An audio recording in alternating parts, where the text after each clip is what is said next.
হ্যাঁ, দারুণ লেগেছে খাওয়া। বাজারে নতুন এক ধরনের গজা উঠেছে, তো একটু দেখাচ্ছি তোমাদেরকে।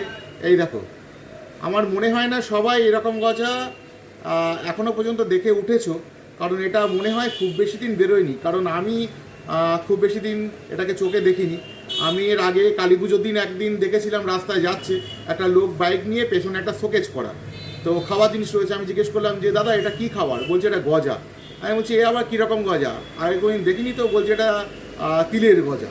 তো দেখো উপরে সাদা সাদা যেগুলো দেখছো না, এগুলো ওই সাদা তিল। তো বললাম ঠিক আছে দাও দেখি 10 টাকার। তো খেলাম, দুর্দান্ত লাগলো, মানে এতটা ভালো লাগলো চিন্তা করার মতন না। তো বাড়ি গিয়ে বউর সাথে বলছিলাম, বউ বলে একটু বেশি করে আনলে না কেন? আমি বলছি তোমার তো আজকে উপোস। আসলে কি কালী পুজোর দিন ওর বাড়িতে দীপানিতা লক্ষ্মী পুজো ছিল, যার জন্য ওর উপোস ছিল, সেই জন্য বেশি করে একদমই নেয়নি। তো আজকেও হঠাৎ করে চোখে পড়লো এই ধরনের গজা, তো একটু নিলাম। বেশি নেয়নি, 10 টাকারই নিয়েছি। আমি একটা দুটো খাই, বউর জন্য আজকে রাখি। ও আগের দিন খুব বলছিল খাবে। তো এটা কি তোমরা কেউ খেয়েছো? তো কীরকম লাগে এটা জানিও তো। দারুণ, মানে পুরো ফাটাফাটি ফাটাফাটি ফাটাফাটি।